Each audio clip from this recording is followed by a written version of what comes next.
The cheapest mistake a person can make is to look at a quiet man and assume the quiet is all there is. Calm and finished are not the same thing. I learned a long time ago that the difference between them can cost somebody more than they ever planned to spend, and I'll admit there's a small, unkind part of me that enjoyed watching that lesson land. My name is Gordon Pyne. I'm 63 years old, and on a gray Saturday in October of last year, Thanksgiving weekend of all times, with the leaves already gone copper along the bay, my son-in-law set a folder down in front of me at my own kitchen table and told me, in that warm, practiced voice of his, that it was time I stepped back gracefully. He said it the way you'd offer somebody a ride home, like he was doing me a kindness. We were up at the place outside Perry Sound, the house I built with my wife 40 years back, looking out over Georgian Bay, where the water was already that flat pewter color it gets before the snow. My daughter was at the counter slicing pie. My grandkids were somewhere down by the dock in their toques, ignoring everybody the way kids do. And my son-in-law slid this folder across the pine boards toward my coffee like it was nothing, like it was the hydro bill. "Have a read when you get a chance, Gord," he said. "No rush. It just makes sense to get everything tidied up while you're still well enough to enjoy yourself."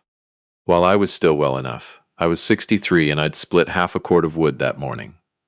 But all right, I opened it. Inside was a corporate reorganization, clean, professional, drawn up by a firm on Bay Street whose name I recognized because they advertise on the boards at the hockey rinks downtown. There were share transfer documents, a buyout of my remaining nominal interest in Pyne and Daughter Building Supply, the company I'd started out of the back of a pickup in 1987.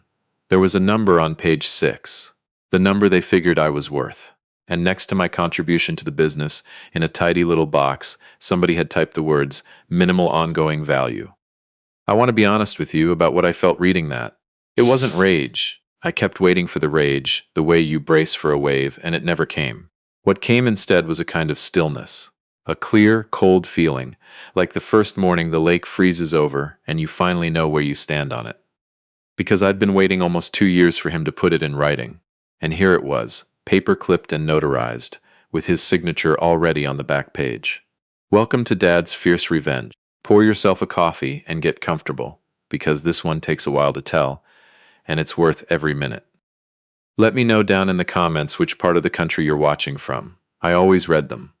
Hit that subscribe button and the bell while you're at it. Trust me, you're going to want to be here for how this ends. Now. This story doesn't really start at that kitchen table. It starts 7 years earlier at a wedding I paid for, on a hot July afternoon at a winery in Niagara, when my daughter married a man who shook my hand a little too firmly and held my eye a little too long, the way men do when they've decided in advance exactly what they want from you. I should back up further than that even. I built Pyne and Daughter with my wife Eleanor. We weren't from money. Eleanor's people were dairy farmers near Listowel, and mine worked the mines up in Sudbury until the nickel work dried up. And what the two of us had between us in 1987 was a half-ton truck, $11,000, and a lease on a yard on the edge of town that flooded every spring. I sold lumber and drywall and roofing to contractors who paid late and homeowners who didn't know a stud from a joist, and Eleanor kept the books in a green ledger at the kitchen table after our daughter went to sleep. People underestimated me back then, too. That's the thing nobody tells you about being a big, quiet fellow who's better with his hands than his mouth. Folks decide you're slow. A supplier out of Mississauga once tried to stick me with a freight markup he thought I wouldn't catch, because I'd asked him to explain it twice. I caught it. I just didn't see the point in letting him know I'd caught it. Eleanor used to say I played a hand of cards like a man who'd already seen everyone else's, would sooner lose a small pot than show that I had. She wasn't entirely wrong. We grew slow and we grew careful. By the time our daughter was in university, the yard had 3 locations and 40 employees. And somewhere in there I'd done something most people never noticed, which is the whole spine of this story. So pay attention. When we bought the land, the original yard, then the second one out by the highway, then the third, I didn't put it in the operating company.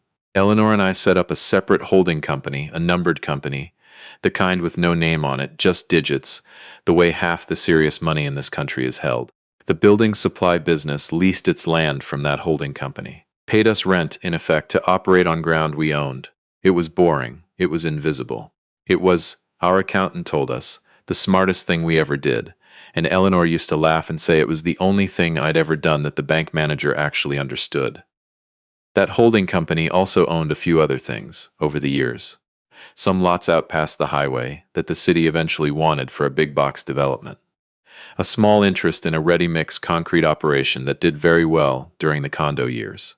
A line of supply contracts that turned out, once the GTA started sprawling north, to be worth a great deal more than the lumber that moved across them. None of it had my face on it. None of it was at the dinner table. It just sat there quietly, being worth money. Eleanor died in the spring of 2018. Pancreatic. 11 weeks from the diagnosis to the funeral, and I'm not going to dwell on it because I still can't, but I'll tell you this. The last thing she said to me that made any sense, near the end, when she was mostly somewhere else, was, "Don't let anyone tell you you're a small man, Gord." I didn't know then why she said it. I think now she could see further down the road than I could. My son-in-law came into the family the year before that, Trevor. He was 31, played a couple of years of junior hockey before a shoulder ended it, then went to school for finance, and landed himself a job on Bay Street doing something with real estate investment trust that he could never explain to me in a way that didn't sound like he was selling me something. He was charming. I'll give him that, fully, no sarcasm. He could walk into a room of my oldest customers, guys in steel toes who'd known me 30 years, and have them laughing inside 5 minutes. He remembered names. He remembered your kid's hockey position. He had that gift, the one I never had, where people open up to him and feel, afterward, that they've been seen. My daughter loved him. That mattered to me more than anything. So I shook the too firm hand and I paid for the winery, and I told myself the thing every father tells himself, which is that the unease in my gut was just a father's jealousy dressed up as judgment. But I noticed things. I always notice things. That's the whole trouble with being underestimated. People perform in front of you because they assume there's no one home. I noticed that he never asked me a single question about the business he couldn't have found the answer to himself. Not curiosity, reconnaissance. I noticed that at family dinners he'd steer the conversation gently toward my retirement, toward succession. "You've earned a rest, Gord. Megan worries about you out at that house alone. Always wrapped in care, always." And I noticed that after Eleanor passed, when I was a mess and not paying attention to much of anything, Trevor quietly made himself useful. He offered to help Gord get his affairs in order. He sat down with my accountant who'd been with me since 1991, and he started learning the shape of things. Here's the part I'm not proud of. I let him. I was grieving, and I was tired, and there was a piece of me that thought, all right, maybe the boy's right, maybe it is time. So I made him a vice president. I gave him a real role in the operating company, real responsibility, and I started spending more time up at the bay and less time at the yard. I told myself I was easing into retirement like a sensible man. What I was actually doing, I came to understand much later, was handing a very ambitious person a map, just not the whole map. He didn't know that, though, and I didn't correct him. The first time I felt the floor shift was about 2 years ago now, the August before last. I'd driven into town to the main yard to pick up some materials for a dock repair, and I went into the back office to grab the keys to the lumber shed, and Trevor's laptop was open on the desk. He'd stepped out. Somebody told me later he was in the parking lot taking a call from Toronto. I wasn't snooping. I want to be clear about that, even though I understand how it sounds. I was reaching past the laptop for a hook of keys on the wall, and the screen was right there, and a man's eye goes where it goes. It was a spreadsheet, and at the top of it, in bold, were 4 words I have not been able to forget since. Pyne exit. Drawdown timeline. I stood there longer than I should have. It was a plan, a careful one. Phase 1, that summer. Consolidate the operating accounts under a single banking relationship. His banking relationship. Phase 2 by the following spring. A voluntary reorganization that would convert my common shares into a fixed non-voting preferred position. Money, but no control, no voice. Phase 3. A buyout of that preferred position at book value, Gord's basis. And there was a final line near the bottom that I read 3 times because the first 2 times my brain refused to take it in. It said, "Once land is inside OPCO, list the highway parcel. Target close before Patriarch is aware of valuation." Patriarch. He'd actually typed the word Patriarch the way you'd label a file. The highway parcel was the lot the city wanted for their development. The one in the holding company. The one he didn't know wasn't his to sell, because he'd assumed, everyone assumes, that the land belongs to the business that sits on it. I heard the parking lot door, and I had the keys off the hook, and I was halfway out the back before he came in, and I said something about the dock and the weather, and he gave me that warm grin and asked after the grandkids. And I drove home 30 kilometers along the Bay Road with my hands very steady on the wheel and my heart doing something I won't try to describe. Because here is what I understood, driving home that day. He wasn't a thief, exactly. That would almost have been simpler. He was something I recognized because I'd spent my whole life across the table from men like it. He was a man who had looked at me, slow, quiet, grieving gourd, good with a chainsaw, bad with a sentence, and he had done a valuation of me. And he'd written minimal ongoing value in his head long before he ever typed it on page 6. He'd married into a family and seen, not people, but an asset that was being inefficiently managed by an old fellow who didn't know what he had. The terrible, useful thing was that he was wrong about exactly one number, the most important one. Now, you might be asking what I asked myself on that drive home, which is why I didn't just walk into the yard the next morning and fire him, change the locks, and tell my daughter the kind of man she'd married. Believe me, I lay awake more than one night that fall wanting to do precisely that. I'm a plain man. The straight road appeals to me. But I'd run a business for 35 years, and I knew two things. The first was that a plan in a spreadsheet is not a crime, and an accusation without paper is just an old man making his daughter choose between him and her husband. And I knew exactly how that choice goes when the husband is charming and the father is grieving and difficult. He'd have me looking paranoid, bitter. He'd have a lovely sad conversation with Megan about how worried he was that Dad wasn't coping. I'd seen him work a room. I knew I'd lose it. The second thing I knew was harder. I needed him to commit. I needed his plan off the spreadsheet and onto paper with his signature on it. Formal, notarized, irreversible. Because a thing you can deny is a thing you can walk back, and a thing you've signed in front of a lawyer is a thing you own. I didn't need to stop him. I needed him to finish. So I did the hardest thing I have ever done, harder than the funeral if I'm honest, which was nothing. I went home, and I waited, and I let a man I'd come to despise believe he was winning. For more than a year I sat across from him at Sunday dinners and Thanksgiving, and the kids' hockey, and I smiled and I let him steer me toward my own retirement, and every time he tightened the noose I told him it was a good knot. But I wasn't idle those months. I just did my work where he couldn't see it, which is the only place I've ever been any good. I called Hugh. Hugh Maitland has been my lawyer since 1989. He's 70 now, semi-retired, does most of his thinking from a cottage on Lake Joseph with a fishing rod in one hand. And he is, beneath the cardigan, the most quietly vicious corporate mind I have ever known. I drove up to see him on a Tuesday in October, and I laid the whole thing out at his kitchen table. The spreadsheet, the holding company, the highway parcel, the boys' whole architecture. Hugh listened the way he always has, which is to say without a single word, peeling an apple in one long unbroken ribbon until I was finished. Then he set the knife down and he said, "Gordon, does your son-in-law know about the numbered company?"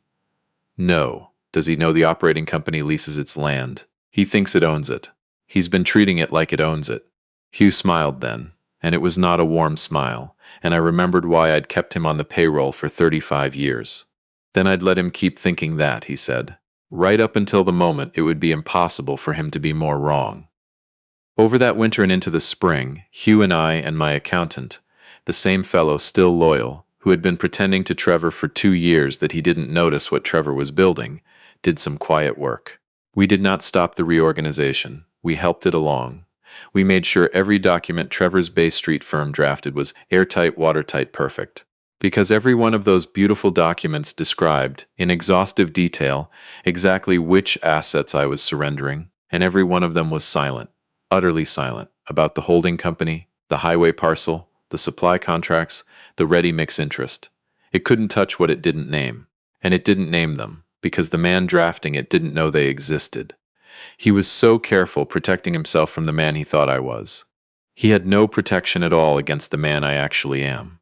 Which brings us back to that Thanksgiving kitchen table, and the folder by my coffee, and minimal ongoing value. I read the whole thing, slowly, while my daughter cut the pie and the kids hollered down on the dock. Then I closed it, and I looked up at him, and I did the thing I'd been practicing in my head for 14 months. I nodded. "This is good work, Trevor," I said. "Sensible. You're right. It's time I stepped back." I watched something flicker across his face. Relief, mostly. A little surprised that it had gone so easily. And underneath both of those, just for a half second, a kind of triumph he was too well trained to let fully surface. He'd done it. The old man had signed off on his own retirement, the way you'd put down a dog you'd convinced everyone was suffering.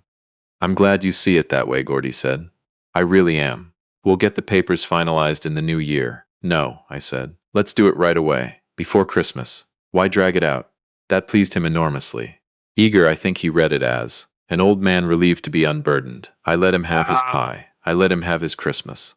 And in early January, in a glass conference room on the 32nd floor of a tower in downtown Toronto, with the whole frozen lake of the city spread out gray below us, we all signed.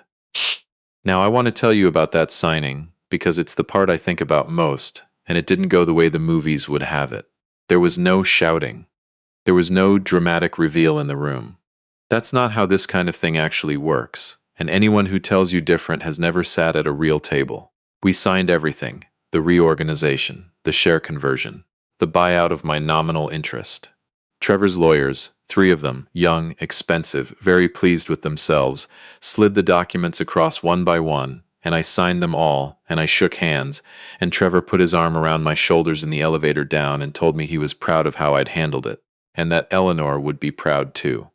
He said her name, in the elevator. I'll let you imagine what that cost me to absorb without changing my face. The thing detonated about 6 weeks later, and it detonated exactly where Hugh had said it would, which was the highway parcel.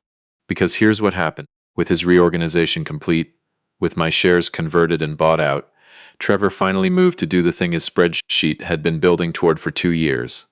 He went to list the highway land for the development the city wanted. Big money, the number that more than anything else was the real prize all along. And to list it, his lawyers had to do their due diligence on the title. And the title, of course, came back in the name of a numbered company that Trevor did not own, had never owned, had no interest in whatsoever.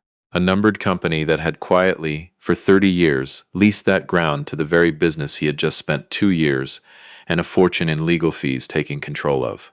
Hugh told me afterward what it was like in the room when Trevor's lawyers brought him the title search, and Hugh laughed so hard telling it that he had to put his coffee down. He said the boy went through the whole thing twice, certain it was a clerical error. Then he had his own firm pull the corporate records on the numbered company. And he sat there, Hugh said, looking like a man doing a jigsaw puzzle who has just realized that somebody, very calmly over a long period of time, has been removing pieces and replacing them with pieces from an entirely different box. The operating company he'd seized was a good business, solid. But the value of a building supply yard is mostly in the land it sits on and the contracts it runs. And Trevor now owned the company while I owned the ground beneath all 3 of its locations and the supply agreements that fed it. The business he controlled was, it turned out, a tenant, my tenant, on a lease that I, through Hugh, through the numbered company, was under absolutely no obligation to renew. He'd valued me at a number on page 6. The real number, the one in the holding company he never thought to look inside, was something better than 10 times that. He had spent 2 years capturing the shadow and let me keep the substance, because he'd been so sure, so absolutely certain, that a quiet old man in a flannel shirt couldn't possibly be holding anything he hadn't already counted. He called me. Of course he called me. Not the day the title came back. He was too smart for that. He needed a few days to get his story straight. But he called, and his voice was different. The warmth was still there, but it was thinner now, stretched over something that had cracked underneath. Gord, he said, I think there's been a misunderstanding about the property. No, I said. I don't think there has been. There was a long silence on the line. Out my window the bay was solid white, the ice fishermen's huts out past the point like a little frozen village. And in that silence I heard him understand it. All of it, the whole shape of the last 2 years rearranging itself in his head. The waiting, the smiling. The eager old man who wanted to sign before Christmas. How long have you known? He said finally. It wasn't really a question. Since the parking lot, I said. August, the year before last. You left your laptop open. I'll spare you the rest of that conversation, because it got smaller and sadder from there, the way these things do. He tried for a while, the way men like him always try, to make it sound like a deal that could still be done, a partnership. We could work something out, Gord, we're family. And I let him talk, because I'm not a cruel man and he was, whatever else, the father of my grandchildren. But there was nothing to work out. The lease on the main yard came up that June. I did not renew it on the old terms. The terms I offered instead were fair. I want that on the record. I am not a man who steals. But they were the terms of a landlord who knows exactly what his ground is worth, and they took most of the air out of the beautiful business he'd worked so hard to take. He held on a while. Then, last fall, almost exactly a year after the folder on the kitchen table, the operating company he'd captured was quietly sold to a holding entity that, through two intermediary numbered companies, traces back to me. I bought my own business back for a fraction of what I'd built it for, from the man who'd been so sure he was taking it from me. There's a word for the look on a person's face when they finally understand a thing like that, but I don't have it. Eleanor would have. She always had the word. And here's the part I have to tell you carefully, because if I leave it out, you'll think this is a story about winning, and it isn't. Not really.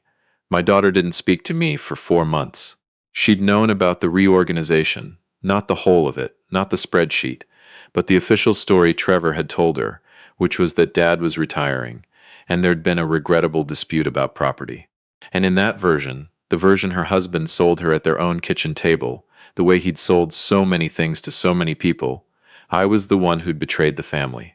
I was the cold old man who'd lured her husband into a trap, who'd let him sign things, who'd embarrassed him, who'd taken food off her children's table over a quarrel about money I didn't even need. That's the cost nobody puts in the spreadsheet. I won the company. I lost the Sunday dinners.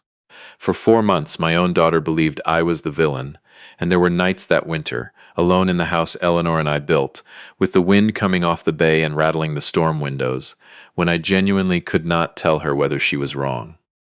It was my grandson who broke it, in the end.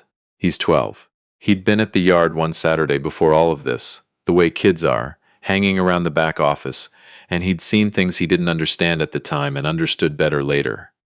He told his mother something he'd overheard his father say on the phone. About me, about the patriarch and the timeline. I don't know exactly what the boy heard. I've never asked. But it was enough that my daughter came up to the bay one cold afternoon in March, alone, and sat across from me at the same pine table where the folder had been, and asked me to tell her the whole thing, all of it, from the parking lot. So I did. She didn't cry, my daughter. She's mine, after all. She sat very still and she listened the way Hugh listens, and when I was done, she was quiet for a long time, and then she said the thing that I'll carry to my own funeral. She said, "Mom told me once that you'd never let anyone see how much you saw." I thought she meant it as a compliment. "It mostly was," I said. "It mostly was," she agreed. Her marriage didn't survive it.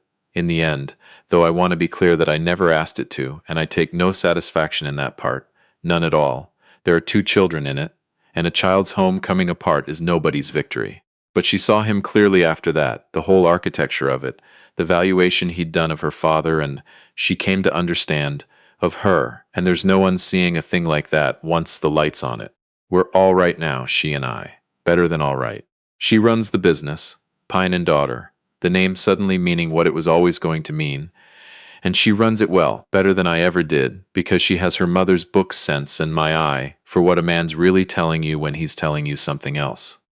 The grandkids are up at the bay most weekends. There's noise in the house again. The good kind. I think about him sometimes. Not often.